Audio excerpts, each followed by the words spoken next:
Cold effect ಆಗಿದೆ, ಸಹಕರಿಸಿ. ನಮ್ಮ ಪಂಢರಪುರದ ಸಂಪ್ರದಾಯದಲ್ಲಿ ಕೀರ್ತನ ಪದ್ಧತಿ, ಇದಕ್ಕೆ ನಾಮ ಸಂಕೀರ್ತನೆ ಅಂತ ಹೇಳ್ತಾರೆ. ಅಂದರೆ ಒಂದು ಅಭಂಗ ತಗೊಂಡು ಅದಕ್ಕೆ ವಿಸ್ತಾರ ಮಾಡೋದು. ಇನ್ನು ಹರಿಕತೆ ನಮೂನೆ ಬೇರೆ ಇದೆ. ಪ್ರವಚನ ನೀವು ಆವಾಗಲೇ ಕೇಳಿದ್ರಿ.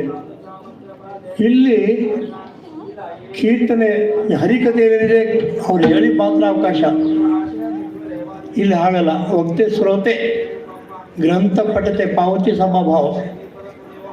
ಯಾರು ಎಲ್ಲಿ ಬೇಕಾದ್ರೆ ಅಂದರೆ ಎಲ್ಲರೂ ಸಹ ತಾಳ ಇಟ್ಕೊಂಡು ಭಜನೆ ಮಾಡ್ಬೋದು, ಅವಕಾಶ ಇರುತ್ತೆ.